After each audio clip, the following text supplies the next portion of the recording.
Yahoy, welcome back. Greetings, world. Dan, it's almost a week after Thanksgiving, and Dan, you brought a basil, a Hazel Baden, a basil Hayden. Hazel Badens. That's after you've had a few Basil Badens. It's Hazel Baden. Yeah, I'm excited that you're a rye guy too. I do in fact subscribe to the ryes. Alas, I drank all mine, and I had to go to the back of my fridge today for a tequila nooner, which I usually reserve for the golf course. But hey, Nice. we're feeling sporty, you know. So That two works. completely different ends of the aisle. Thanks for being here. I was on your show recently. My daughter fell in the kitchen. She's 3, so I don't know what she could be doing in there, Sure, she's fine. Yeah. which is fine. Help, clean up on aisle 3-year-old. My mother's here to help. At least I think she's here. Anyway, Yeah. we're experiencing technical difficulties. I was on your show recently talking about, what the hell was I talking about? Was I probably talking about? We covered a lot of ground. I think we were basically talking about agency life writ large.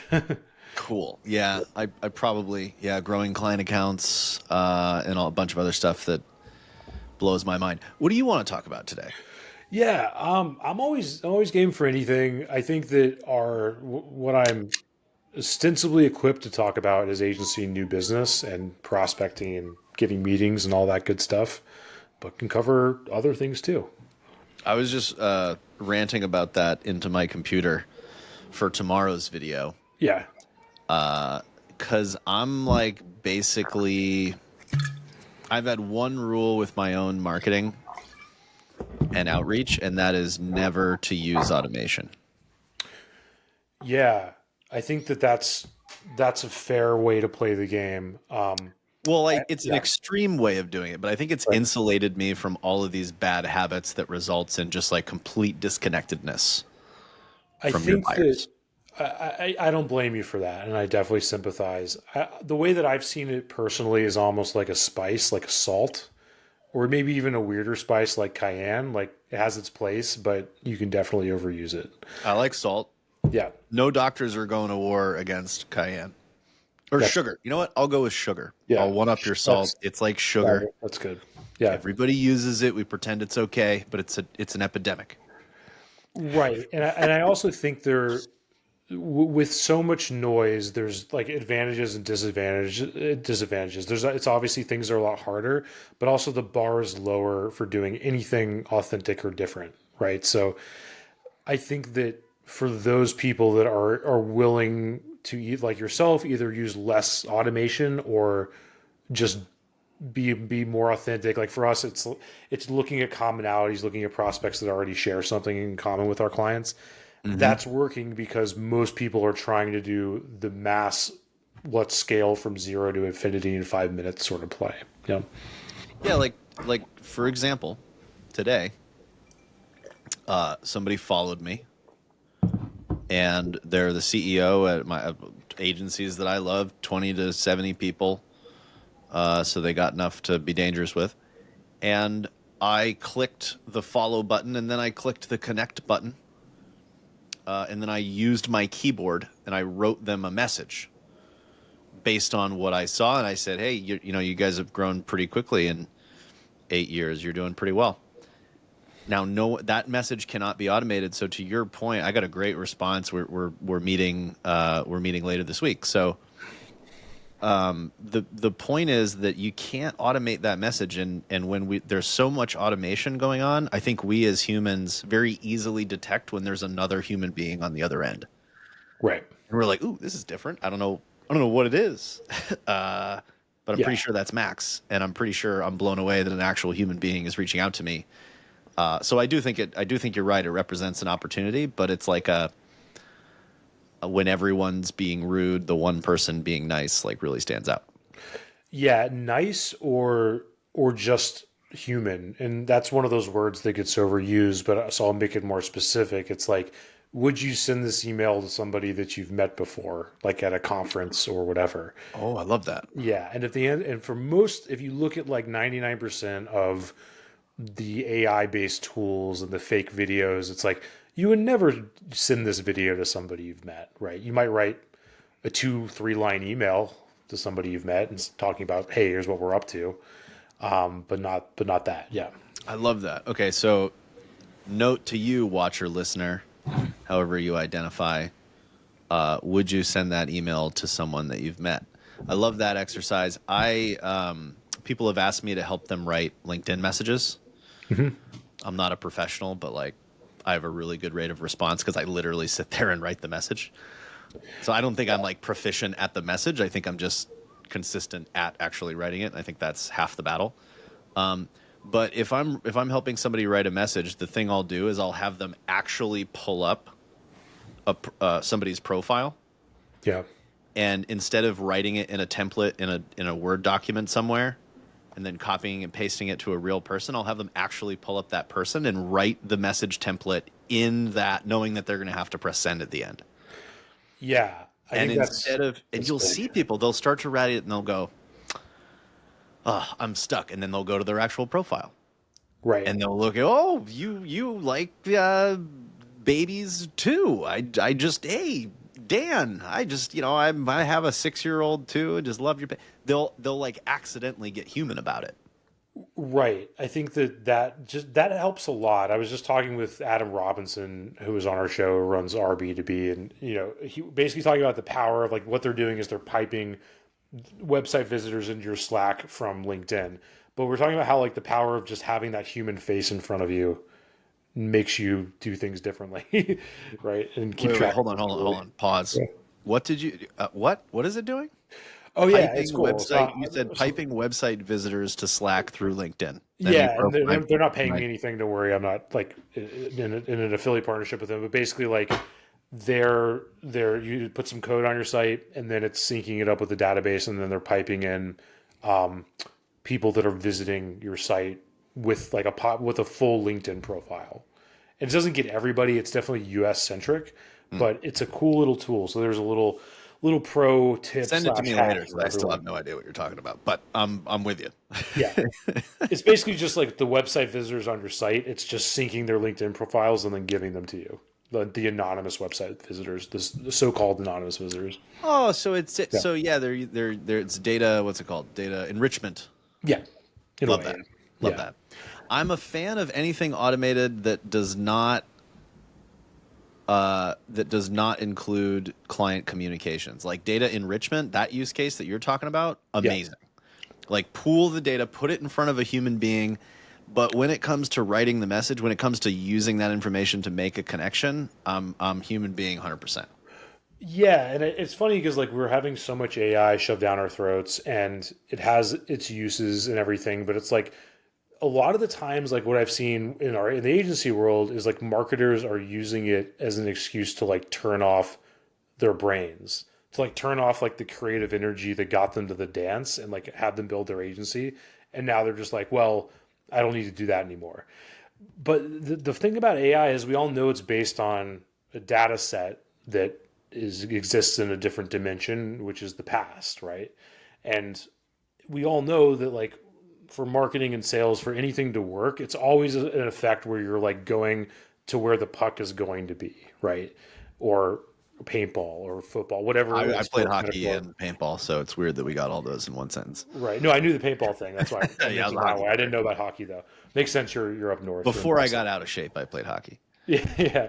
I mean, yeah. That's a tough and sport to be out stopped of shape growing. in. I'm like 5'7.5". It doesn't work when you get to college. Yeah, yeah. I get beaten up in sport in jujitsu, which is enough for me right now. But but anyway, where was I going with that? So what we tend to see is that like AI, if you ask it to write stuff for you, it can sometimes help you, get rid of the blank page, but it's still going to be working off of like the accumulated mass of cold emails that have been written over the last 5 years. So you're not going to create this emergent thing out of it. It comes from what exists. Yes, that's more succinct than the way I put it. Yeah. Yeah. Yeah. I think we're reaching the end of this volume play with content. If we just want to talk about the content marketing thing, Yeah. which I think is like besides the point of what people actually knew. But what people actually need to do. But if we're talking about content marketing for the last 10 years, it's been a volume game.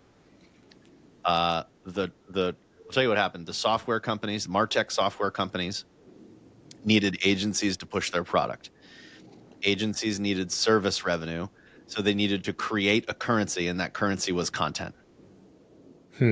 I don't think content was ever truly valuable to people. Like whenever remember the last time you read a blog article and you were like, my life has changed. Yeah. Yeah. Maybe once. So I don't buy it. The software companies created an economy of shitty content, and AI is the final pinnacle where everybody sits there and laughs and goes, "Oh, we finally put ourselves out of business." Yeah, I think there's some truth to that, where it's almost like this orange that has the last few drops of juice getting squeezed out of it. Maybe it sounds a little cynical. Like I like to think there's more to it than that, especially for like rote tasks. But Not if you're drinking tequila. That's it. that's true. That's the whole Yeah, story. yeah, exactly.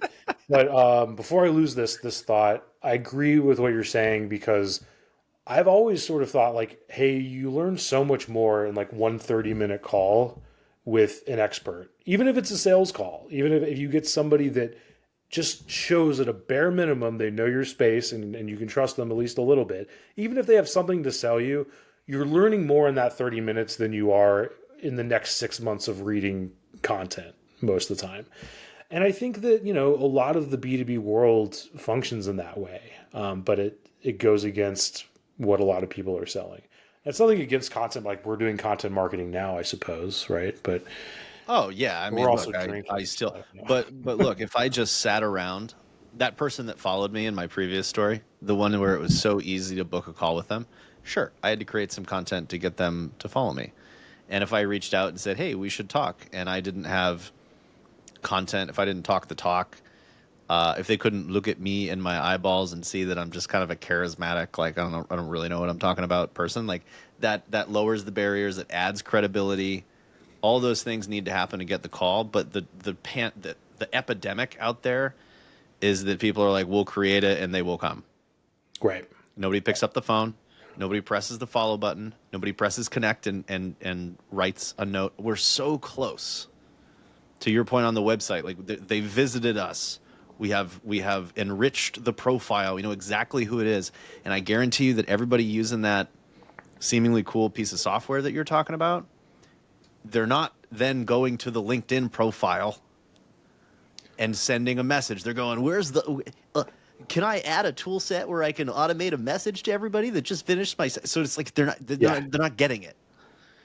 Yeah, there's a lot of situations that kind of just amount to that meme with the, like, the midwit meme with the sort of like the dumb guy, and then the midwit that's doing all the complicated things, and then the smart guy at the other end of the bell curve that just kind of do the same basic thing.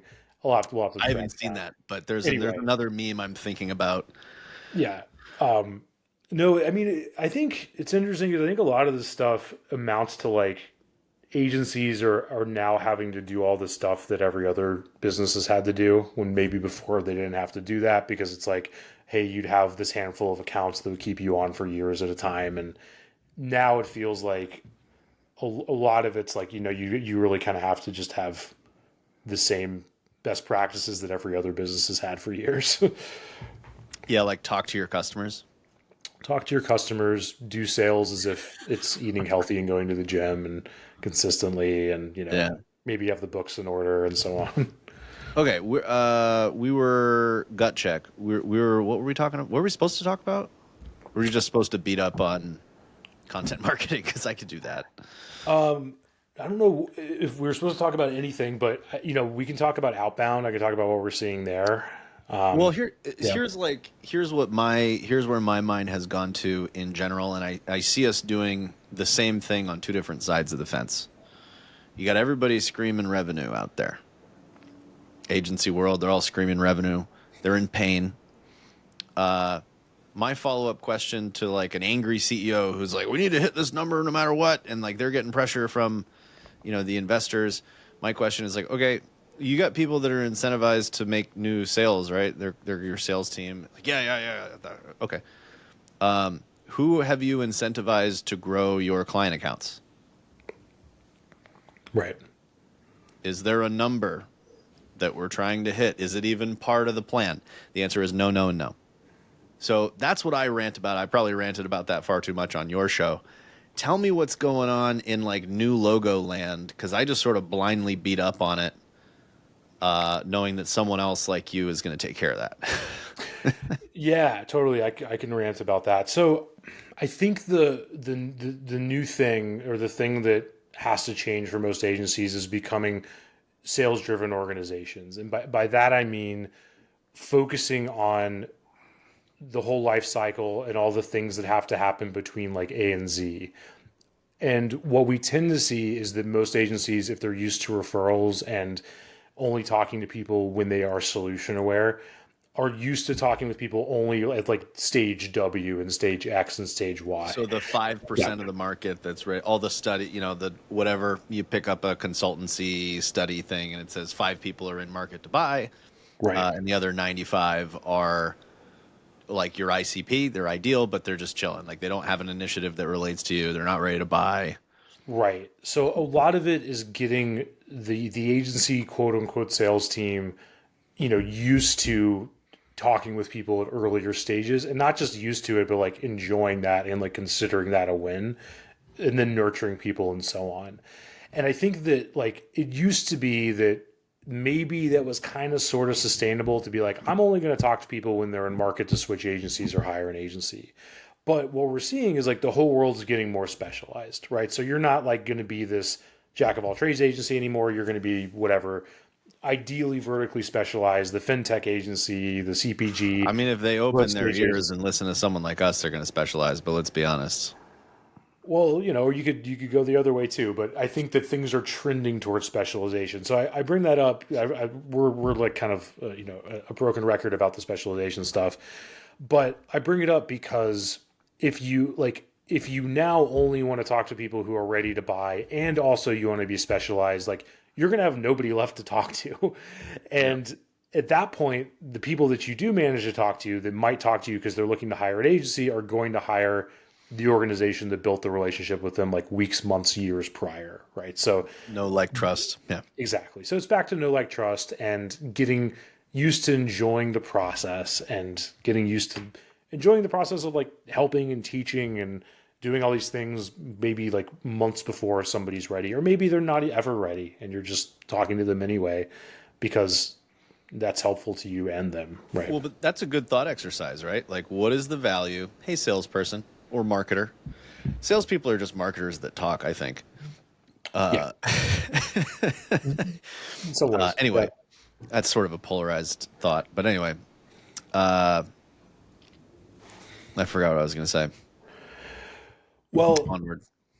yeah, I mean, like what I can get into there is a lot of the times, like we like Outbound. I'll talk about Outbound a little bit, because it's still a channel that you can invest in long term. That while other platforms like Google, Microsoft, LinkedIn are going to be involved in it, there's kind of this core component that's unownable, right? It's almost like the blockchain base layer of Bitcoin. There's all these companies like Coinbase on top of it, but at the core, there's something that nobody owns. And I think that, in the same way, like email has its pros and cons, there's noise, but it still works, and it's still where we go to make plans and do business. And a lot of the times, like where people go wrong, like we were talking about at the beginning of the show, is trying to do this mass automation thing and trying to use the same playbook, frankly, that MarTech companies gave us, right? Instead of doing what works for consulting, and which I can get in for Well, agency. again, Yeah. I always talk about this, but the people training the service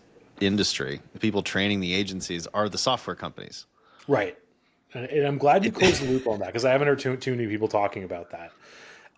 Yeah, it's where we got this whole playbook. I think we talked about this when you were on our show, but like the whole predictable revenue model was so cool, and like it worked for a little while, and then it turns out like, hey, the CMO of Nike doesn't want to have a first year BDR having a call, talking to them and trying to tell them which way to steer the ship. Right? They might yeah. want to talk to the CEO though. They might want to talk to somebody else in a thought leadership position, let's say. But yeah, that's what we've typically seen. Yeah. Yeah, well, I mean, it's bass backwards. I mean, I was 22 years old, and at the agency I was working for, we would talk to HubSpot about their partner program, and HubSpot ended up paying me too, to come in and help their agency partners because me at 22 years old had more agency experience than everyone on their agency training staff combined. Right. No, Yeah. no. So anyway, it's just a Martech thing. I get a little triggered thinking about that. But yes, Outbound. The second I went out on my own and the blinders were taken off of like, okay, if you haven't been creating content for 10 years during the heyday of SEO, you're screwed unless you can create a list of people that look like your previous best client and you can get them on the phone and not piss them off. That's the key. Right. Yeah. And one thing that we actually create a lot of content about, just to contradict everything I just said, is Well, it's like the salt. You can't survive on salt, but it makes the yeah, steak taste better. mixed diet. I like that. Yeah, that allows me to go back on everything I say all the time.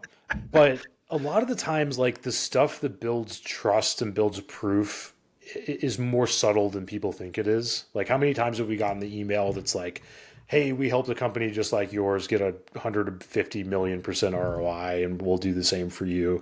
I don't trust that at all for some reason. Exactly. It's like Versus totally like reasonable that happened, but for some reason I'm like, nah, you're lying.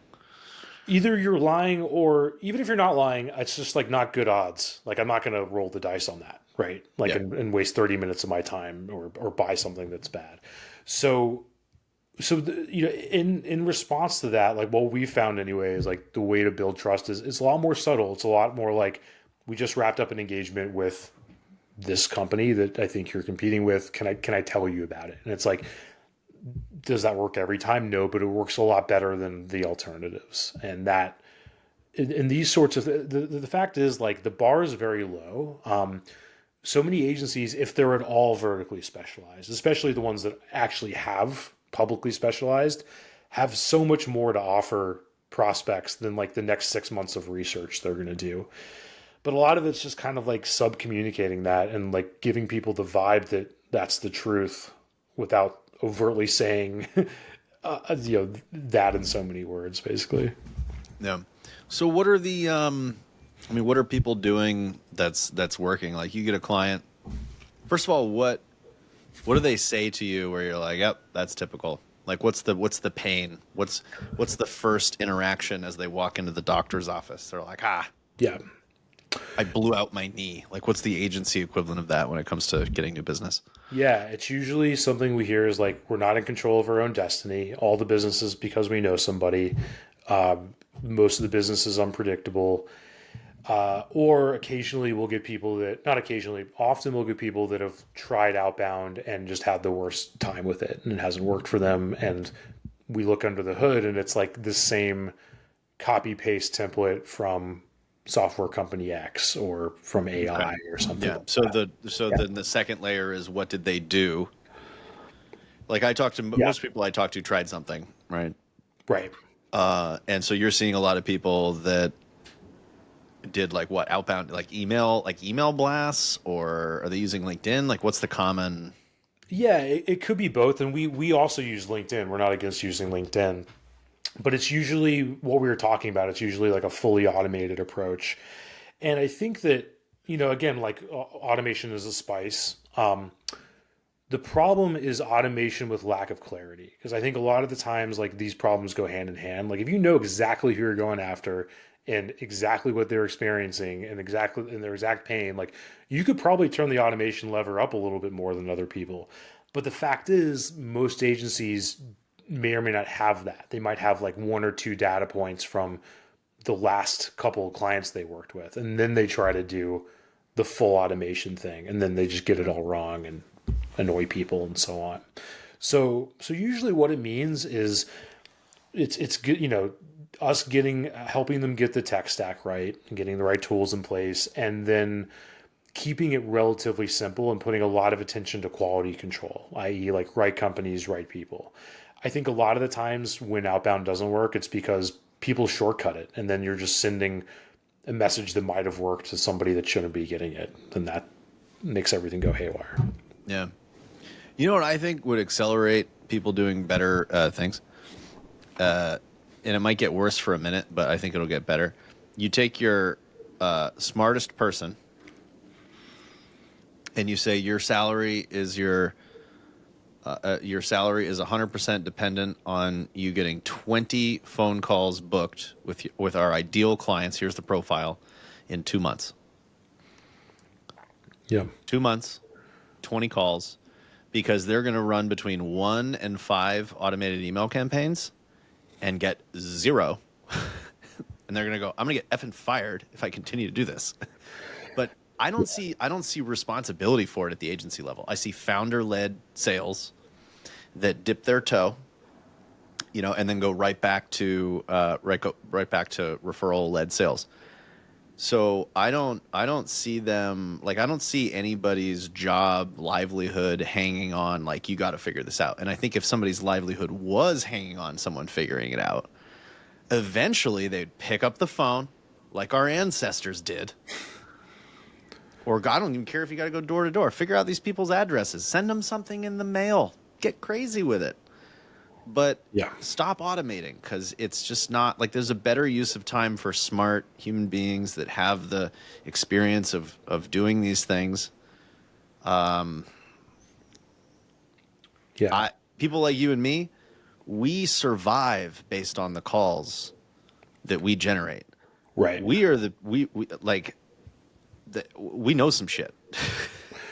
Yeah, and that's back to just kind of the table stakes of running an agency now, which I really think is living and dying by some pretty basic numbers. None of it's that complicated. It's not like we're, dealing with razor thin margins in Yeah, e-commerce. calls, We have proposals, sales, right, and and just I would like living and argue dying by those numbers. Yeah, I mean, upsell I think that retention.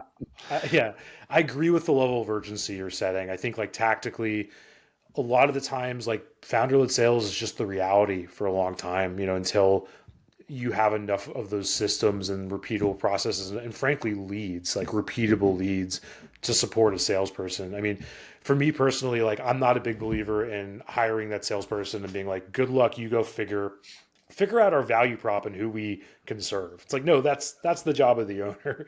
You're like, once you get those things built, then you can get that person.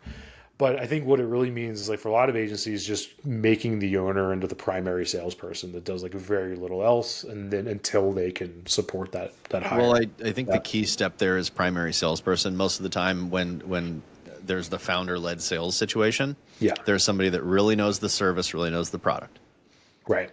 and they're good at networking with existing clients, and they expect referrals to come in, and they can close referrals.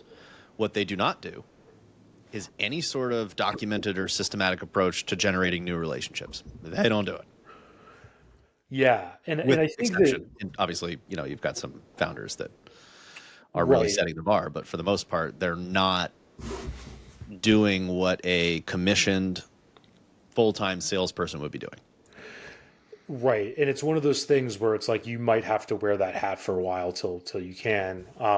I forgot where I think I heard this from Greg Hickman, and he probably heard it from somebody else, but it's something to the effect of like your success as an entrepreneur is directly dependent on your ability to change your identity or to like upgrade your identity, basically.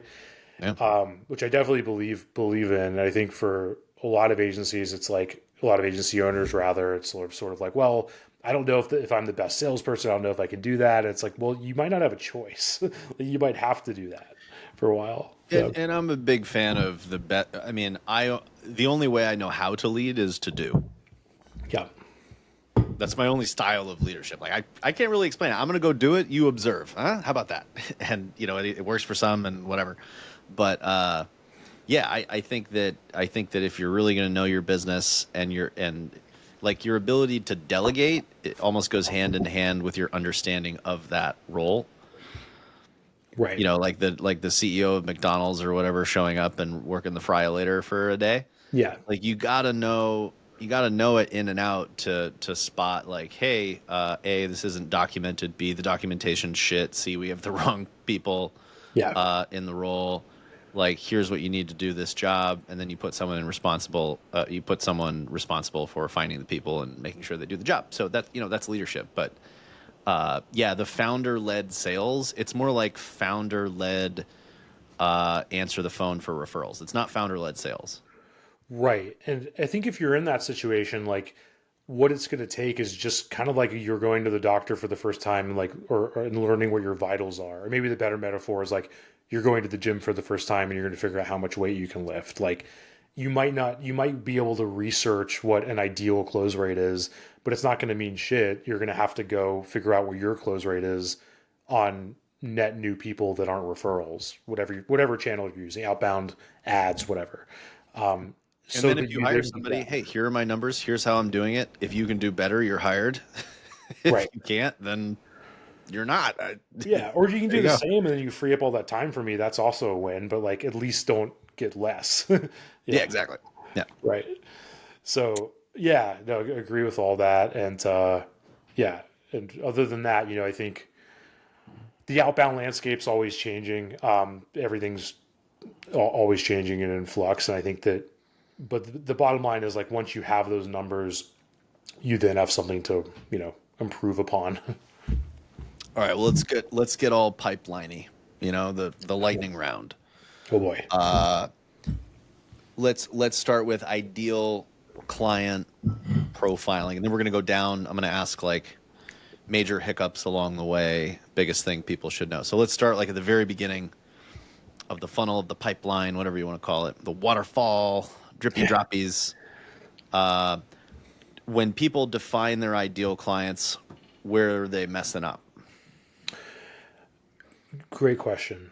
I think they're messing up because they're thinking about how the client, how like they identify the clients versus how the clients identify themselves. Right. Love that. Write a book about that one. Yeah. Yeah. We had this the other day. We were working with an agency and they were like on the right track. They were like doing this pretty well. And I knew what they meant. They were talking about growth stage e-commerce in kind of like the uh, health lifestyle niches, let's say. So Hmm. they had like, I'm making this up a little bit, but they had like subscription healthy snacks and then like gym, kind of like the AG1s of the world and that kind of thing all in one bucket. But the fact is like a lot of these companies, whether it's like a gym or a subscription service, they're thinking about themselves differently between each other, right? So if you send the same message to all of them at once, they're going to be like, well, I am not an X, right? So Yeah. a lot of it is like you have to meet people where they live, even though we all know that you're going to solve the problem the exact same way.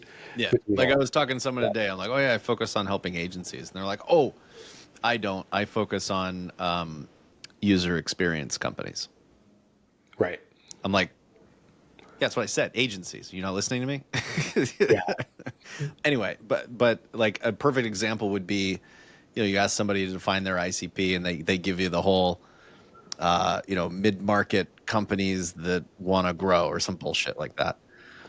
If you asked the ideal client how they identify, they'd say, I work at a manufacturing company I do marketing for them. It sucks. Right. Right. Yeah. It was I want to go completely home at different. 5. I don't care about boosting ROAS, right? Like, and then you have And I other don't know people what that, SaaS is. I don't identify as SaaS. You keep saying that word. right.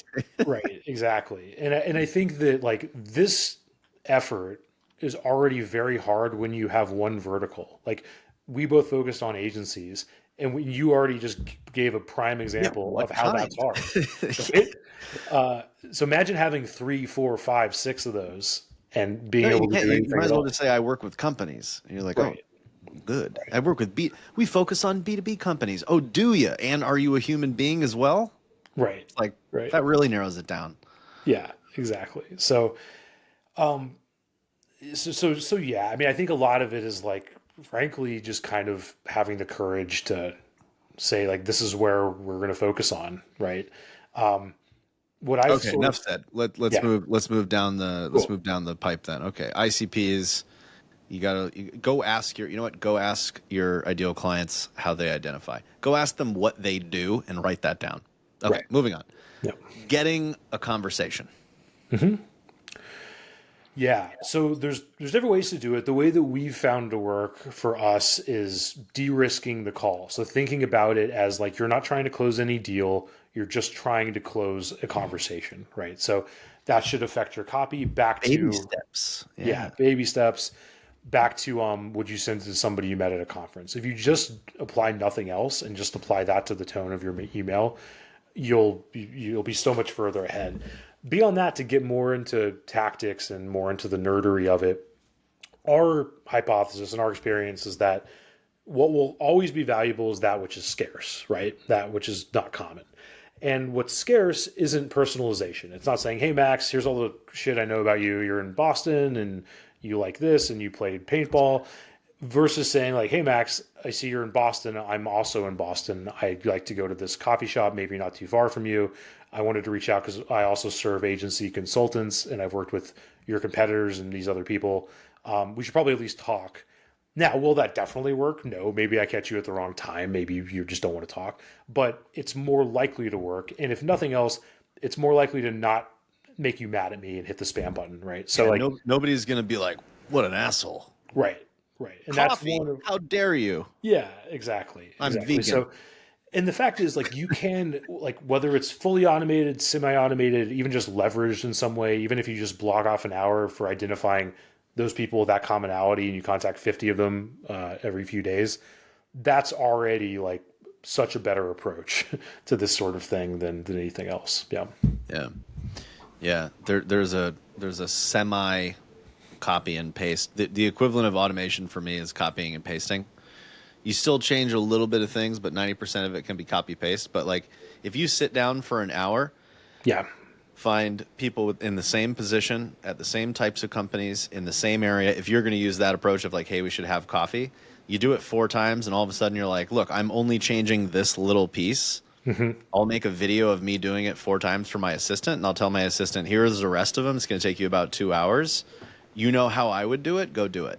But it's still a human being. So like she'll see something, she'll pick up on it and be like, oh my God, your dog. I have a dog too. His name's Dr. Marvin.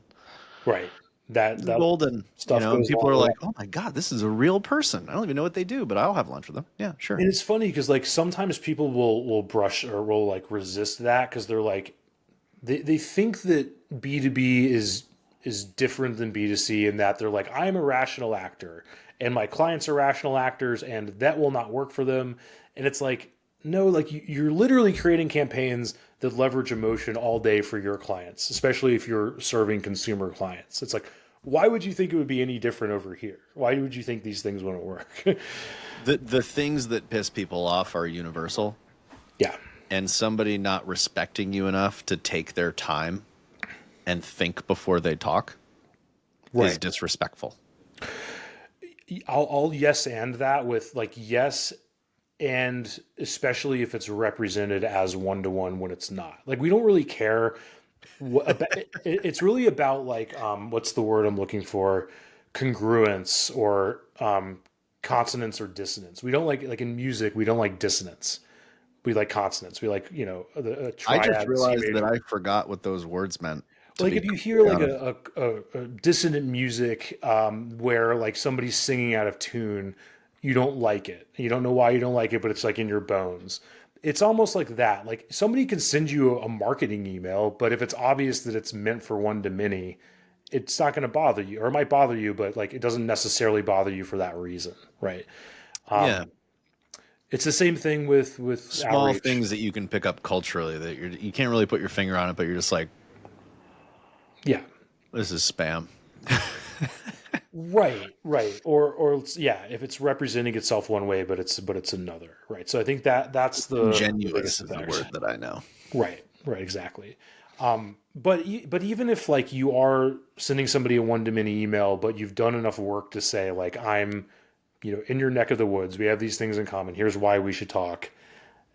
That's harder to be mad at, right? So that's even if somebody's like, okay, maybe I'm on a list, you at least did your homework. And at the end of the day, like I don't believe in the idea of permission marketing. I think that it's sort of like I love Godin, but the idea of like, oh, how do you get permission then? You have to go interrupt somebody, whether it's through an ad or whether it's through an email or LinkedIn Yeah, if message. you needed to get permission to talk to somebody, there'd be zero birth rate in the United States. Right, right, You, exactly. eventually, you have to go say hello, and you're Yeah, not going to get permission.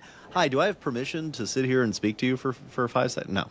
Right. There's that element. And back to the beating up Martech, which maybe it's just jealousy because I don't own a multi-million-dollar Martech business. But I think like what Easy they've to kind hate. of done is they've given us like Stockholm syndrome because they've sort of said like the only ethical way to market is if you pay us money to run ads, right? Bingo. Yeah. Yeah, it's like shame. It's like shame selling. Right. Which is Outbound is crazy. bad, and so let me write this book called Not Outbound. And this is the only way to do it. By the way, when you download the book, our sales rep will call you. Right. Which is definitely outbound. last I checked anyway. Yeah, so like there was definitely some disingenuous stuff. Even 22-year-old me, I was like, you know what people are doing to make money is not what you're doing Right. and saying works. Anyway, Yeah. okay, so calls, perfect. Now you're on the call. I love what you said before about normalizing the like they're not ready to buy. Like normalize that. I think part of it is the pressure and how they're measured. Mhm. It's like, okay, I just had to call somebody that's not ready to buy. That doesn't help me at all. My job is on the line. I'm trying to make my number. So I don't. I think management is part of the problem. But Yeah. talk to me about what you think is the biggest problem going from I just talked to a bunch of people. How do I now turn those into sellable opportunities? Yeah, it's a great question. So I think like the tactical answer that most people give, which is not wrong, is you need to nurture those people with content and you do this, that, and the third. And it kind of creates like everyone nods their head and then they get intimidated because they're like, I've got to go create reams of stuff in order to Mm, nurture them. yeah. So I think the short answer is like, and I know it sounds cliche and kind of touchy feely, but it's like, you need to just focus on helping them. Be like, I literally start my sales calls this way. Like, my goal is to help. If that's our program, great. If it's a rec or referral, that's a win for me as well. Right. And then ideally, like, if you can, if they're not ready for whatever reason, then you're learning, are they not ready because they don't have the human capital? They don't have the financial capital? And then you have something that can help them figure that out. Right. And I think that I'll go a yes and with that. Mhm. I think that in the moment it's a reasonable question. How can I help? What are you working on today that I can help with? And you can get out of your own zone. Maybe you introduce them to somebody that's a specialist in that. But over time, what they need help with changes. The context changes. Yeah. And so I think there's also another element of like, hey, is it okay if, I'm, for example, you got to pick something, right? Something that you're doing that is universally valuable to people that are trying to be better at their job. Hey, once a quarter, I'm interviewing. I do live interviews with authors and stuff. I mean, at the very least, would it be okay if I invited you to one of those talks coming up? They're going to say yeah. Now that gives you an excuse to on at least a quarterly basis, because I'd say that people are in corporations, they're assigned important initiatives, their goals change on a quarterly basis. Yeah. Is it okay if I check in once a quarter and just I can introduce you to some people, I can invite you to some of our shows, just a way to like reapproach that conversation of what can I help you with? Yeah. I like to do that on a quarterly basis, and I usually offer a trading of stories, or I'm happy to share my plans. Maybe you know somebody, but would it be valuable to you to just check in once a quarter and see how I can be helpful? Because I'm always interviewing these subject matter experts, because I'm dedicated to learning and meeting new people in the space. I think there's an element of that as well. Yeah, for sure. And I think that and I'll bring this to a tactical place because it's kind of a building a public thing, but I'm doing a workshop next week. And what I typically find is that like a very, maybe like half or fewer of the signups end up showing up for the workshop. Most of us want to binge this stuff like Netflix, like when we have time, right? Yeah. So I think just like knowing that going in and then using the people that are signing up as being like, okay, these are the people that are actually looking for help with this problem, right? So that's why I do the Beers with Max lives. I was just telling somebody, it's weird. I was telling somebody about this today. I get about 100 signups. I do a lot of manual outreach Yeah. to the list that I have. 100 signups. You'll get 20 to 25 people showing up live. Ain't nobody got time for that.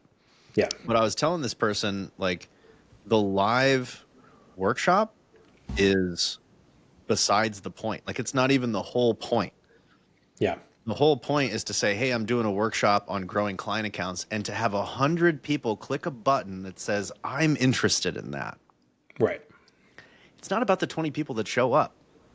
It's about the other 80 people that I'm now able to reach out and say, hey, I know you weren't able to make the thing. You working on growing client accounts? I'd be happy to spend 15 minutes with you, or maybe I could send you some content on it. Just want to be helpful. Right. That's the point of running these things. And it's a reminder of like, look, I don't care if you show up or not. Right. I'm the guy that's out here learning and consistently teaching, consistently bettering myself in this area that sounds like you need some help with. Yeah, exactly. And it tells you that this is the topic people want to know about, right? It gives you that data as well for everything else. So that's huge. Yeah. Or this is shit and no one cares. Which happens as well. And I remember like back in the day, like I'd be on these, I'd put all this time into the workshops and have like one person show up, right? So that's also like if when you're new to it, that's the thing that will happen. But Yeah, like not all of your ideas people care about. I right, guess that's the biggest thing that I've learned is like perspective. What I heard from somebody really smart is being right is not is not sufficient for being effective. yeah, yeah, So exactly. like we're in it day to day. We know you need to do these 5 things. 4 of those are going to be completely uninteresting to everybody. Right. Yeah, we had that. We had our version of that recently with like email copy because we were like we always tried to avoid teaching copy because we're like it's important, but like it's the fun stuff and it's like the ice cream and like you need to do all this other stuff right first. But then we just said, you know what, you want to learn When about have you email copy, opened an we'll teach email you. and you're like, I can't great. Let me just stop what I'm doing and learn from this email. Right. Right, exactly. So but then eventually we said, all right, you want to learn about email copy? Like let's do it. And we did a workshop and it went really well. So it's like, all right, there's a little bit of like giving people what they want to give them what they need, sort of thing. And seasonality, And like season. planning is helping people with a planning cadence is part of my business. Q4, I Yeah. turn on the planning lights. Oh, hey, Right. anybody need help with planning? And it's like, oh my God, I need help with planning. You do that in like June? Yeah. It's like, yeah, I'm planning my beach vacation, you lunatic. I think you're right. I think there's definitely some seasonality to it, but I also think that planning's always attractive because it's like, well, then you don't have to do anything hard. You can just plan, which doing planning the right way actually is hard and does kind of suck. But Okay, so now you got yeah, these opportunities. yeah, Do you believe in closing? The idea that people are not ready to buy until you do some words or behavior or have some skill set that's applied to that situation, and then they go from not ready to buy to ready to buy. it's a Is really that good like a question. thing for you? Yeah, I think the word closing has become just like this catch-all for like the outcome of getting somebody to sign on the dotted line, right? Like closing as a verb or closing as a state, I guess, a noun. Yeah. What would it take to Yeah, get this deal done? right. What I believe in is table selection and time protection, right? So I think that also becomes essentially closing, right? So I think like a good. So let me just back up a little bit. Yeah. I think good. What do those two things mean? They sound intriguing. Yeah, I think that the best salespeople ask the questions to reveal what the situation actually is. I don't think the best salespeople like necessarily persuade or at least not in this day and age. Like I think it's not about persuasion. I don't think it's about convincing. I don't think it's about hypnotizing somebody into doing that. I think that it's a very uphill battle. And then in so much as it does work, you get inauthentic yeses for people that aren't really ready to do the thing, which So might it's more work for a one-off situational transaction. awareness and on both sides being realistic about like, can this happen and is now the right time? Right, exactly. So I think that what good salespeople do is like they figure out what's actually going on sooner. They build coalitions, so they get commitment. Like, are you willing to commit your time and energy to considering this? And they get decision makers on board. They understand everything, and then they can communicate like what the program actually does based on what you want it to do. So all these things combined create an outcome that people call closing. I don't believe in the old. I think the old school sales method, and this ties into like to sell as human and the challenger sale and stuff.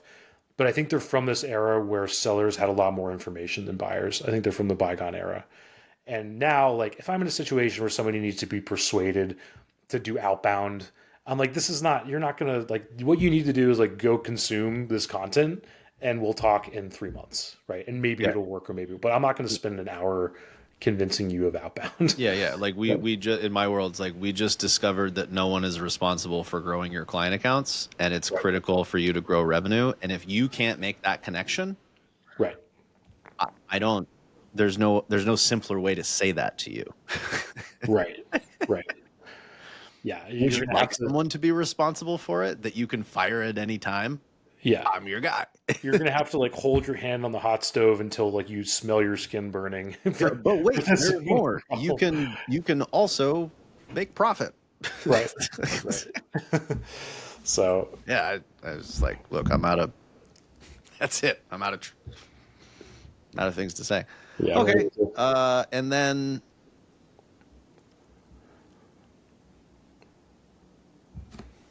I I mean, and then it closes, right? And then yeah, and then it it, happens, or you nurture. Like you mentioned nurturing before, and I think it's the last thing that I'll touch on. But I think there's a connection between a seller's authority, and I consider client managers the same as salespeople. They just have tighter relationships for a longer period of time.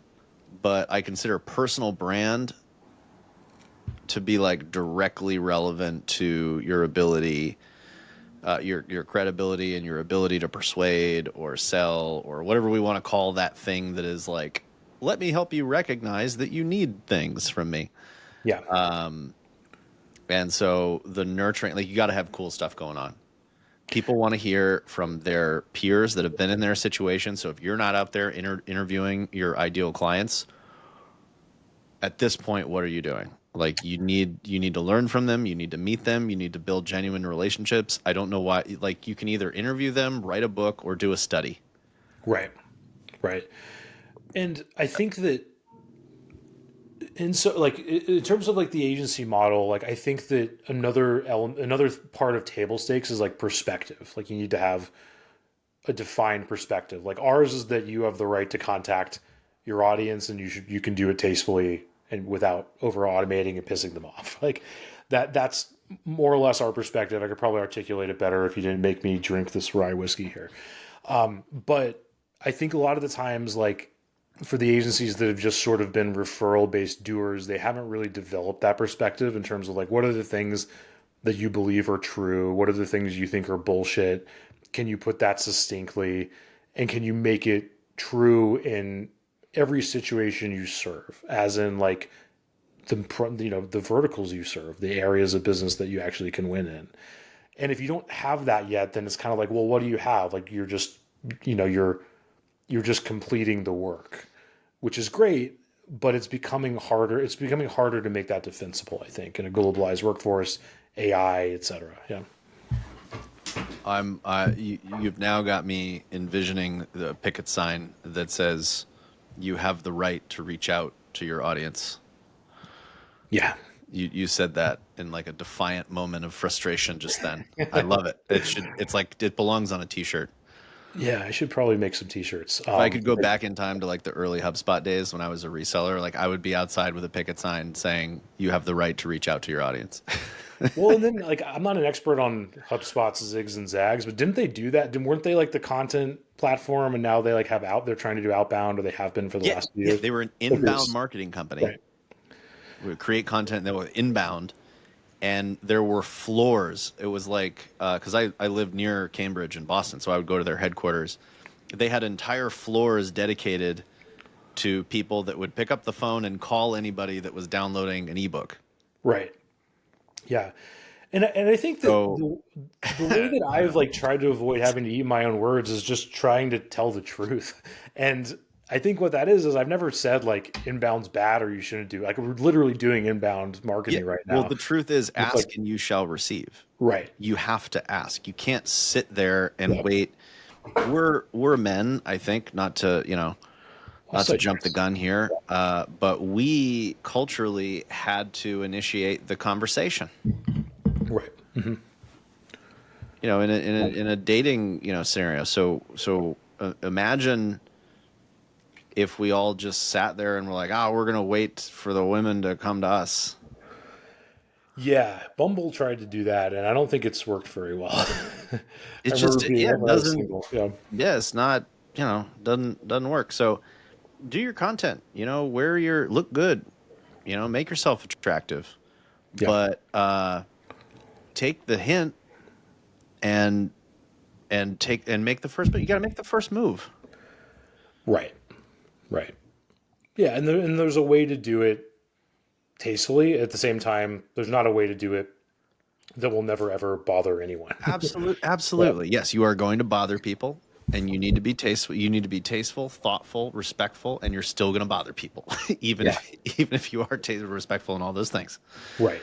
Right. That's Exactly. what business is, and I think marketing and sales are in the business of generating these relationships. Right. And people are hiding behind their computers with their automated tools, not doing their job. That's what I think. Yeah.